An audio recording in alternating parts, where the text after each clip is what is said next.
the intersection of true crime and real estate, you'll find Crime Estate. I'm Heather. And my name is Elena. As real estate agents and true crime junkies, we view crimes through a different lens. So walk through the door of some of the most notorious true crimes with us and discover how sometimes the scene of the crime has its own story to tell. Well, welcome back to Crime Estate, the podcast where true crime meets real estate and no house is ever just a house.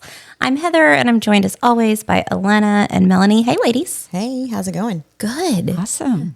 We're recording on a Sunday evening tonight, which is a little bit different for us. Mm-hmm. We're trying to get caught up before the craziness of school in May. Right. And real estate's been hectic for both of us. Yeah. But stagnant at the same time. Do you remember when you could put a house on the market and people like swarmed you and like they were offering you their firstborn child to buy the house? Yeah, that was nice. It wasn't even that long ago, right? Yeah. Yeah. No. So yeah, we're working hard for our money these days. Yeah, totally. But I love it. It's good. Yes, 100%. All right. Well, this week we are taking you listeners to a quiet, tree-lined street in the neighborhood of Brighton, New York, which is a peaceful suburb just outside of Rochester. Now, this upstate location is situated 80 miles west of Buffalo and 80 miles east of Syracuse, just south of Lake Ontario. And I have to ask, because Melanie is our most well-traveled, have you ever been to Brighton, Mel? No, I've actually not been anywhere up in that area. I mean, the closest I've been to is Detroit, and that's not even that close, or New York City, and neither one of them are close at all. All right. Well, I want y'all to picture this. The home we are talking about today is a classic colonial on Rio Drive, built in 1945. The property's 2 stories. It has stone on the bottom, a crisp white siding on top. If you're watching us on YouTube, we've got a picture up. The property has bay windows, those windows that sort of jut out from the front of the house, green shutters, and even a cute little portico over the front door. It's the kind of place where you'd sort of expect to find fresh baked cookies cooling on the kitchen counter. And not to say like a body, maybe in the master bedroom. That's right. But let's rewind a little bit back to before everything sort of fell apart. Okay? So Jim and Cathy were high school sweethearts from a small Michigan town. He came from a family that ran a carpet store, and she was the daughter of a trucker. Now, they met in high school and started dating in college at Western Michigan University. And after getting married in 1974, they started building a life that on paper looked picture perfect. But we know how that goes. Mm-hmm. Instagram perfect, paper perfect does not always tell the true story. And soon after they wed, they moved to Colorado, where Jim attended graduate school at Colorado State University. Now, while there, they had their daughter, Sarah, and it seems like Jim's academic career was really on the rise, and they moved back to Lynchburg, Virginia. Well, not back, they hadn't lived there, but they moved to Lynchburg, Virginia for several years, where Jim taught economics at the local university. Okay, so it all feels very upwardly mobile 1970s American dream. 100%, yes. And like many academics at the time, Jim decided to take a turn in big business and landed a job as an economist at Kodak. It's a blast from the past. Right. So, I want you to think back to the early 80s. Kodak was the place to be, and it was obviously paying significantly more than his economics professor role. So I know that we have some much younger listeners that we know personally. So I know you're listening now and wondering what that is. Yeah, Kodak. Yeah. So Kodak was the camera film company of the 20th century. They produced some of the most popular cameras, along with all the film, all the accessories, anything a photographer would ever need. But you know what? We actually studied Kodak when I was in business school. It is a classic case study of a company that failed to reinvent itself during technology advancement. They actually had in the mid-1970s a prototype of the digital camera, but they decided not to invest in that technology because, a lot of the bread and butter of their business, mainstay of the business was the film. Like you would buy their cameras and then you would buy the film that went in the cameras. So they thought that by going in hard into the digital cameras, that it would cannibalize all the sales of the film. So they failed to adapt to the changes the the photography industry. And by 2012, they even actually filed for bankruptcy. And today, like, there's very small presence in Rochester, but I bet in this time of the story, it was quite different. Mm-hmm. Yeah, that reminds me, my dad worked most of his career at IBM, and he would tell sort of a similar story about how IBM would, not really give away, but practically gave away typewriters because they made so much money on the typewriter tape. Oh. But they advanced a little bit. They saw where technology was going and got on board, unlike Kodak. Mm-hmm.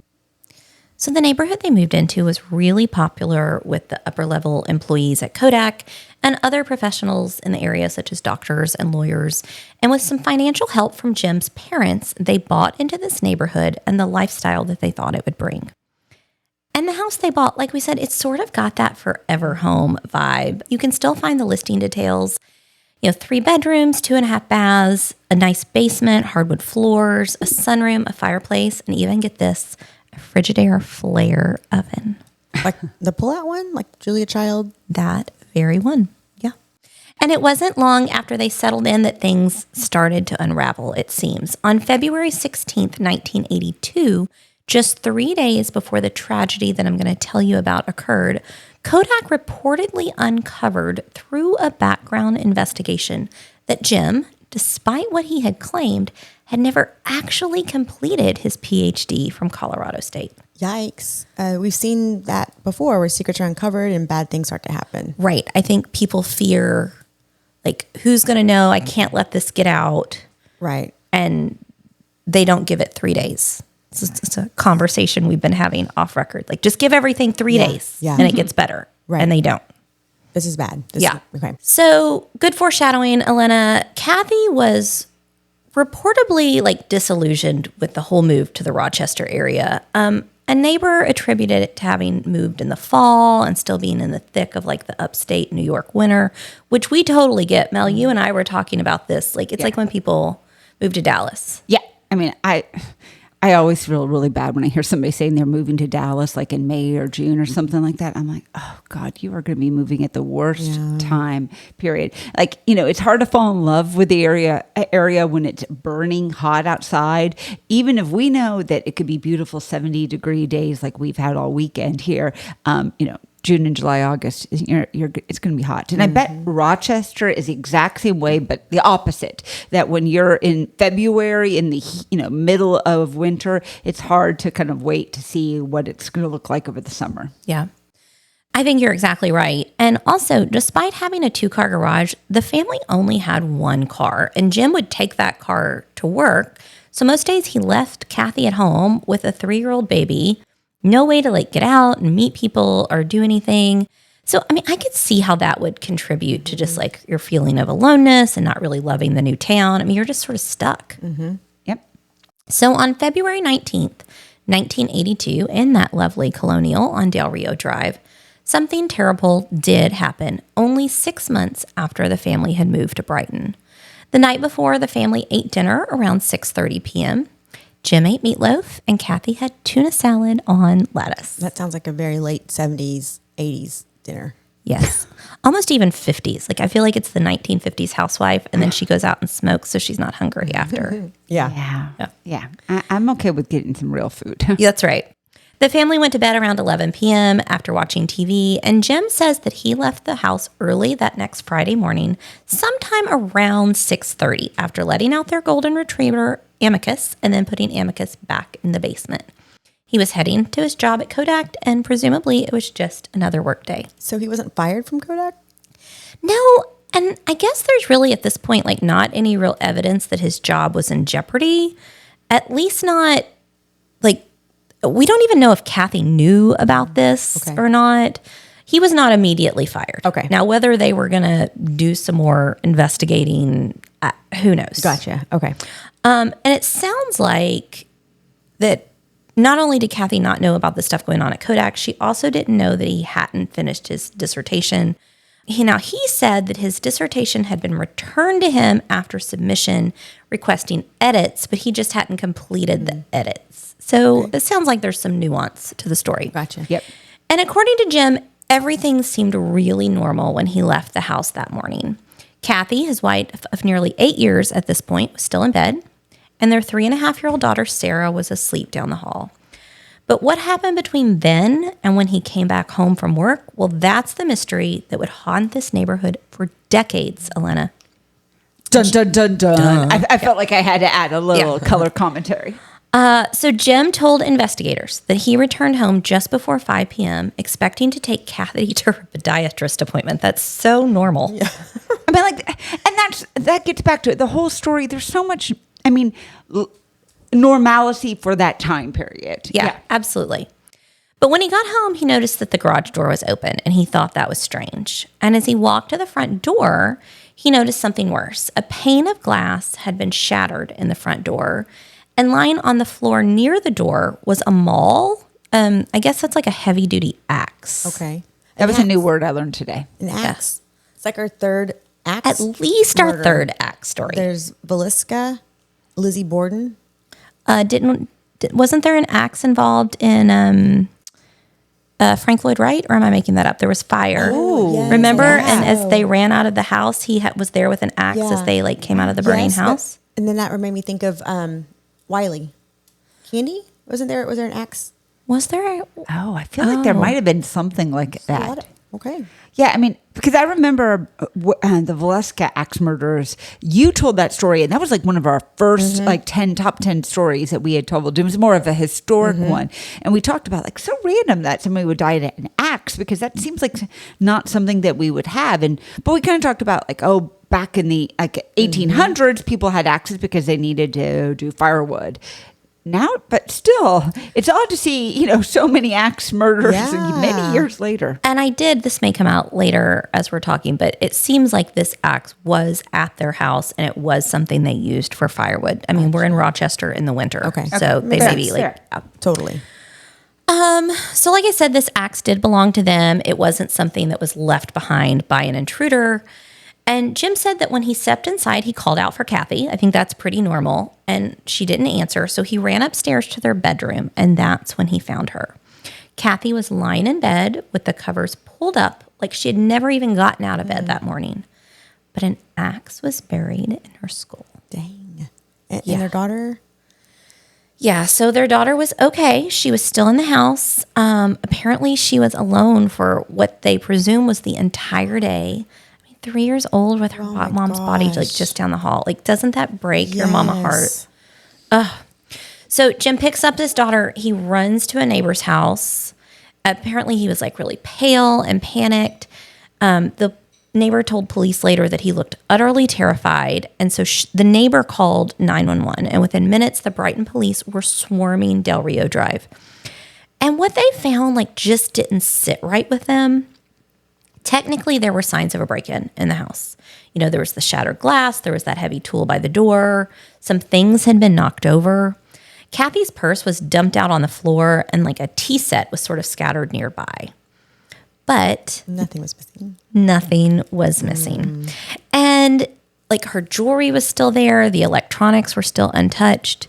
It looks like somebody had like tried just enough to make it look like a burglary and then stopped. And the police said, I thought this was really interesting. They were like, we don't get a lot of murders in Brighton, but we do get a lot of break-ins, and this doesn't look like a break-in, which I thought was interesting. So there was one particularly eerie detail. Near the scattered tea set on the floor, police found a trash bag, like a big black trash bag. Like maybe somebody was going to load stuff into it as part of this robbery gone wrong, right? And inside the bag, they saw a faint shoe print. It was as if somebody had stepped inside the bag to keep it open while they were loading it. It's very specific. Yeah. Like someone was trying to clean up, but then didn't know how to hide it properly. Well, and also like, I guess you can get a shoe print off of a trash bag, but that seems... Yeah. Why it would like be so easy to mess up. How wouldn't you just like... I don't know. Doesn't make any sense. No, I don't. I agree. All right. So that night, a detective sat down with little Sarah. Now, remember, she is just 3 years old and like barely really old enough to like have full sentences, right? I mean, think back to when our kids were that age. But she said she'd seen a, quote, bad man. And first she said the bad man had a hammer in his head. And then she said an axe. and she described his face as many colors. Now, detectives believe that she wasn't really describing a stranger at all, but actually describing her mom, who like was covered in blood and like probably was many colors, and that she just didn't recognize this person as her mom. Dang it. Which actually is, but if you think about it, like it's probably better that she didn't think it was her mom. Good point. So the next day, the autopsy confirmed that Cathy's cause of death was a single axe blow to the head. There were no signs of sexual assault, thank God. And the medical examiner estimated that she had died between 4:30 a.m. and 7:30 a.m. that morning. A window that inconveniently did like overlapped with Jim's supposed departure time. Now, from the onset, the whole case was suspicious. There were no fingerprints. There were no bloodstained clothes. There were no witnesses. And look, it's way too early for DNA testing. We're talking, what, 1984? Are we at 84 82. now? 82, thank you. I mean, that was still years away. And so they had suspicions, but they had no proof. And Jim, he did not exactly hang around, Elena. That afternoon, like right after the murder, he promised to speak with the investigators again. But by the time the meeting that they had like set up rolled around, Jim and Sarah were gone, headed back to Michigan to be with family. And he never returned to live in that house again. Well, it's just like John Benet Ramsey. Yeah. Yeah, they left that same day and never came back. But I get that. And I also get, like, I think leaving makes you look suspicious. But if I hypothetically put myself in those shoes, I am 100% going back home. Like, immediately I need to be with my family. Right. Okay. That makes sense. Yes. And I mean, I get it from that perspective. I get needing to be around family to take care of Sarah and to help out.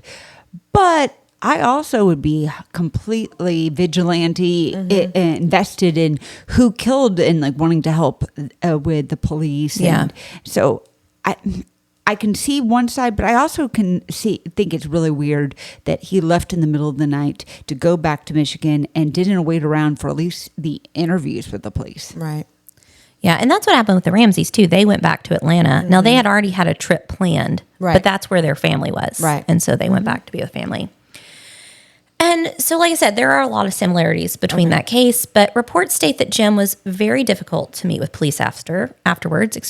Another similarity that we see with the Ramsey case. And with no arrest, no charges, and nothing conclusive at this point, the case just sort of went cold. Jim remarried. He moved out west. He built a new life, and time just sort of marched on.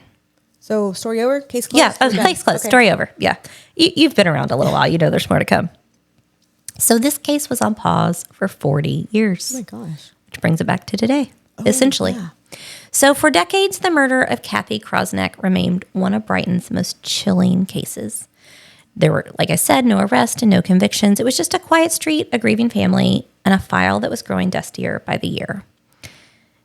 Yeah, up until 2015. That's right, 2015.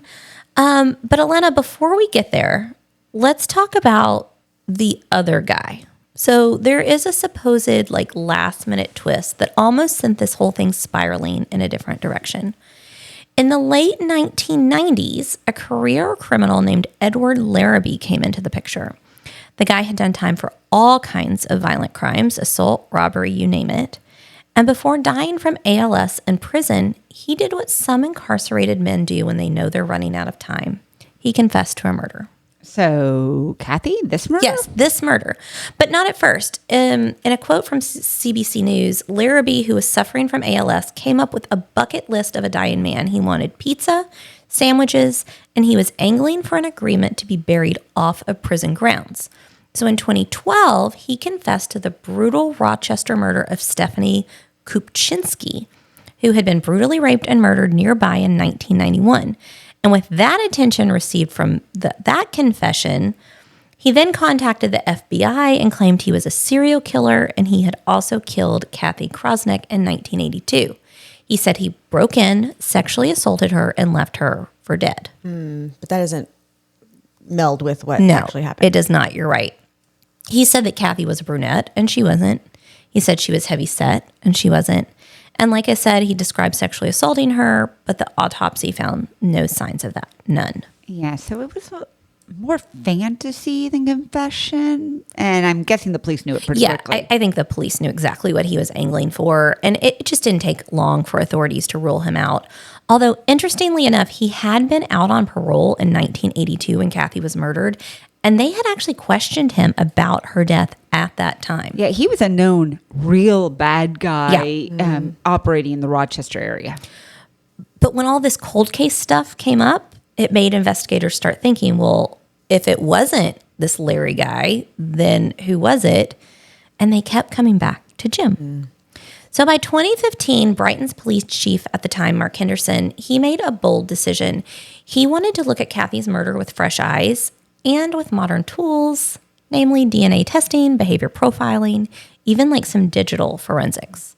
And so he reached out to the FBI's Buffalo Cold Case Group.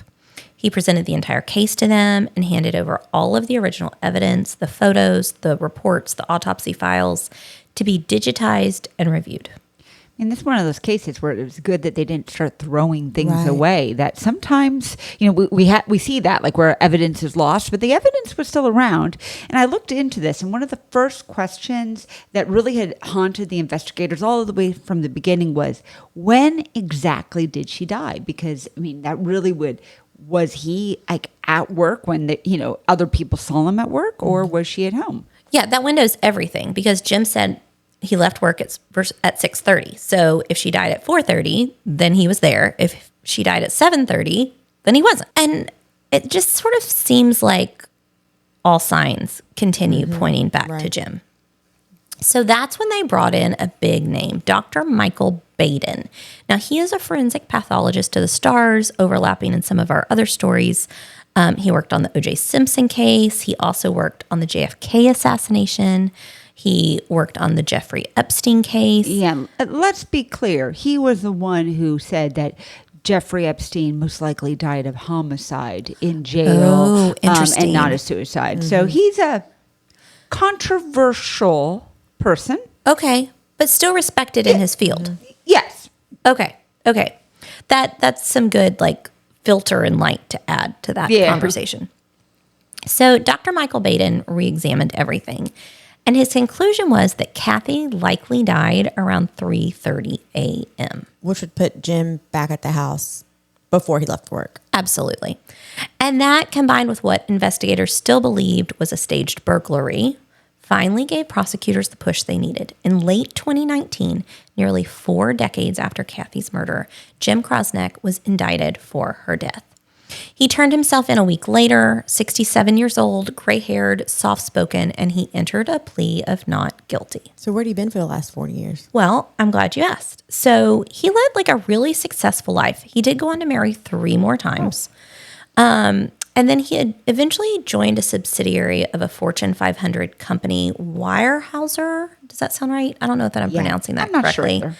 And he worked his way up through various positions in California and in Georgia before returning to Washington State at the company's corporate headquarters. Now, he and his 4th wife, Sharon, lived at this time, around 2009, in a very fancy Gig Harbor area on the country club golf course near Tacoma, Washington. And he served on several boards. Again, on paper, looks great. Yeah. And by 2012, they bought a second home for retirement in Scottsdale, Arizona. So, Sarah had grown up. She's gone on to live a good life herself. She's actually started her own family. So, it's nice. Yeah. So everything seems to be a pretty good from his point of view. But spoiler alert, what follows after that was one of the most emotionally charged trials in Monroe County, which is the county, Rochester and this town's history. Yeah, you're right. So the prosecution, laid out their case. They staged a break-in. He said, now we have this known timeline. We have a husband with everything to lose. They even pointed to a photo taken at the scene in 1982 that showed a pair of boat shoes in the bedroom, shoes that they say match that footprint that they found inside the trash bag next to the tea set. But there was a problem. Those shoes were never tested, not in 82, not after, and there was no scientific link between the print and Jim's footwear. And let's be honest now, that 3:30 a.m. that this doctor that, that this controversial guy, what was his name again? Baden. He stated the prosecutors also said that they would never have put him on the stand if he didn't say 3:30. That because he basically gave them the statement of of the timeline that fit to their narrative of what they were going to, and if that his timeline did not match their narrative, they would not have all included him, even though his timeline completely was different than every other investigator that ever looked at it. So I just want to be clear. It's a little bit kind of controversial, but the defense come in swinging because everything was circumstantial. There was no real evidence. There was no eyewitnesses. There was no real motive. I mean, yes, you could have this loose tie to, not finishing his PhD. They said that there was like a marital counseling handout they found in a car. I mean, there was, but nothing that said that they had a bad relationship, no infidelities, no financial crimes, no confession, nothing. Well, and maybe more importantly, Mel, Jim's daughter Sarah stood by his side too. She had been in the house the day her mother died, and 4 decades later, she still believed that her dad was innocent. She actually spoke at his sentencing, and she said that the system failed her family, that her mother's real killer walked free, and that her father was a victim, not a murderer. Wow. Yeah. Yeah, he spoke too. It was the first time he addressed the court directly, and he said, I did not murder Cathy. I love Cathy with all my heart and soul. Unfortunately, the jury did not see it that way, and on September 26, 2022, they found Jim Krauseneck guilty of second-degree murder, and he was sentenced to 25 years in prison. Wow. Now, his legal team filed an appeal almost immediately, but they never got a chance to argue it because in May of 2023, just 6 months after his sentencing, Jim died of cancer while in prison. But because his appeal was still pending, the law required that his indictment be dismissed. So essentially, it wiped the conviction off of his record. And you would think that his family would have been really happy about that. But I'm trying to think. I think it was either his daughter or his wife went on record as saying that it didn't allow for him to have his day in court and prove himself innocent. Yeah. It just wiped away the conviction. And so, I think there were some mixed feelings about that. I can see that. Yeah, and unfortunately, Cathy's family, who had been supportive of Jim initially, they by this time, 40 years later, adamantly believed that he had killed their daughter, and I don't know. Obviously there was no evidence, but some of what had happened, I think, was colored by the years in the sense that they said they lost Sarah because of this, that he prevented them from having a relationship with her. And her dad was still alive during this trial, in his 90s. And they kind of came from the other side of the tracks in their town. And they were pretty, to this day, heartbroken and very much showing antagonism to Jim. Wow. I could definitely see if the grandchild is taken away from you, how that impacts or colors how you feel about the situation. Yeah. And they said that they would still annually reach out to the Rochester Police Department and check in to see if there had been any new findings, anything going on. And they, from their perspective, said Jim wasn't doing the same. He sort of was ignoring it. I feel like we have a tendency to always think the husband did it. But what do you think in this case? I don't know. I don't want to believe he did it because it doesn't seem like he would have a reason to me. And there's just not a lot to go on. Right. But if it was like a low crime area and there was no other murders, there was no sexual assault, it was a single blow. It all looks like he did it though. What do you think, Melanie? Yeah, I keep going back and forth on this because you're right. There is no evidence. It seems really odd. He seems like he was a devoted father who still has a good relationship with his daughter years later. And yet, if we're trying to imagine that he got up murdered his wife, then left his 3-year-old to be That's home the thing that kills me. alone I was Yeah. thinking that too. all day in the house by herself. I mean, like that. That just seems so odd for me. I mean, from all accounts, he was a very loving and devoted father. I don't see how you leave your 3-year-old in the house with a murdered person. Right. Yeah. That to me, I'm like, and I think we've come across this in another story, and I'm trying to like run through my head about which one it was, because I think this has come up once before. Well, we had the one in Houston where Doris Angleton, where the dad brought his daughters home Yeah. from baseball practice and knew mom had been murdered in the Right. house. Well, but the DJ, wasn't that a similar situation where he killed her? Yes, and left that's the what it was. child At home? Yes, I think that's right. And That's the what it daughter was. the daughter was around the body, and Yeah. Yeah. yeah. So for our So I listeners, guess people can do it. Yeah, I mean, it just seems odd to me. But you're right. I mean, it could be. I thought it was a weird fact that he had let the dog out to go to the bathroom and then shut the dog in the basement. Oh, see, I don't find that weird. Like when John leaves of a morning, sometimes he leaves before I get out of bed.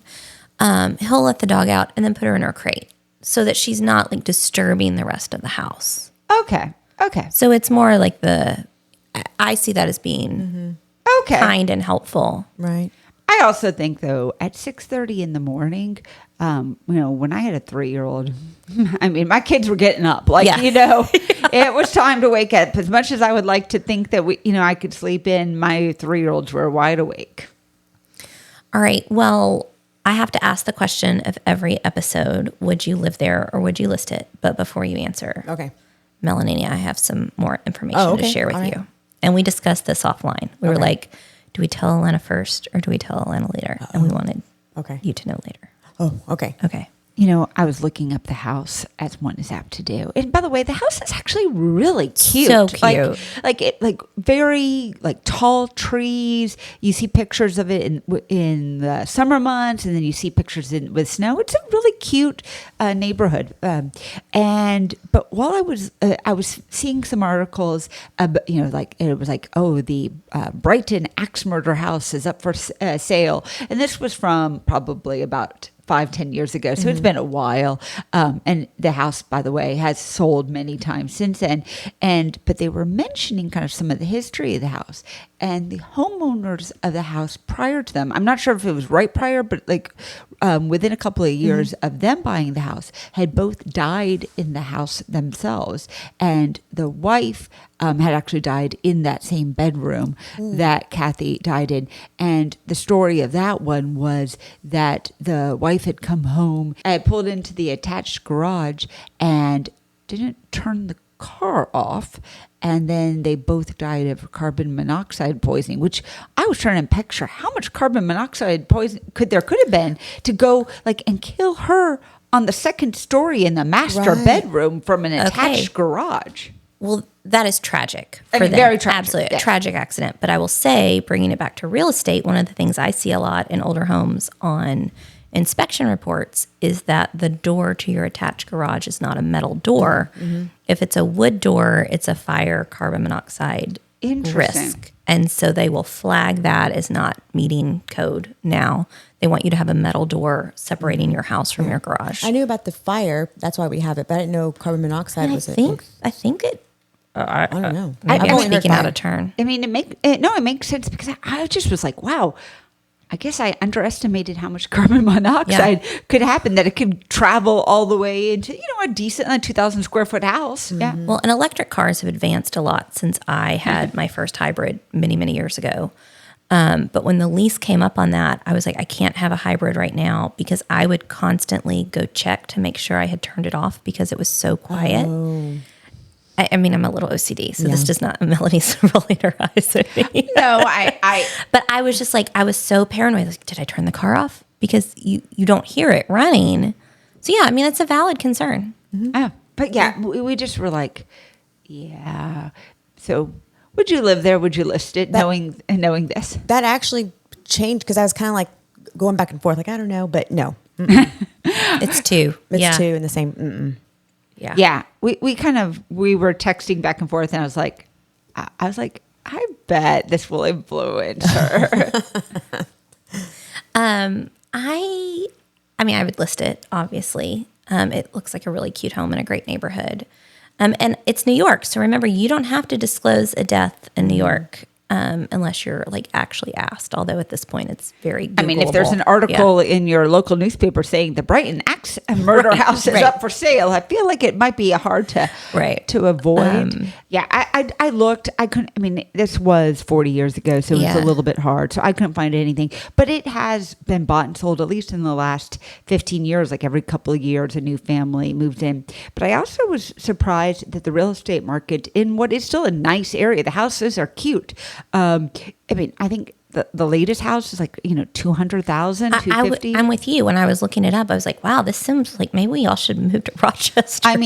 The home prices, were only recently over 200,000 for this house, and but then I wondered, and I wonder since Kodak went into bankruptcy, maybe like the economy is much, it was a big burgeoning area, at this time period, but 40 years later, it's not so hot. Yeah, no, that makes sense.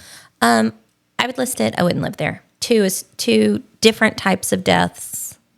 That's too much. Yeah. Same. Well, y'all, if you've made it this far, you're officially one of us, a lover of dark stories and really nice real estate. And we appreciate you being here for every twist and turn and tea set and questionable alibi and side note, walk down memory lane. Yeah. Thanks for joining us. Yeah. And if you like what you heard, or if you were also yelling along with us the whole time, do us a solid, hit subscribe so you never miss an episode. And don't forget to leave us a 5-star review. It helps more people to find the show. And honestly, it just makes us feel like we're not shouting about axe murders into the void. 100%, yes. Whenever we get a text or we get, a great review, we share it amongst ourselves. Yeah. It makes us feel great. Yeah, and we really appreciate when you guys answer our questions. We got a text this week from Deb who was like, you had a question in last week's episode. And yes, you can get hepatitis from eating shellfish. So thanks, Deb. Thanks for scaring all of us. And, I eat a lot of oysters. So Thanks, Deb. And if you want to support the show and help us keep the mics on, the lights on, and, the alcohol flowing, maybe head to buymeacoffee.com/crime estate. We're powered by true crime, chaos, and maybe a little white wine. Yeah, maybe a lot of white wine. Yeah. Thanks for hanging out with us. Stay safe. We'll see y'all next week. Bye. Hey, y'all. Thanks for listening and being a part of our Crime Estate family. If you're curious about today's featured crime estate, you can find additional photos and details from today's episode online at crimeestate.com. or on Facebook and Instagram by following at Crime Estate Podcast. Have a crime estate we should cover? Let us know. Shoot us an email at crimeestatepodcast@gmail.com. Until next week.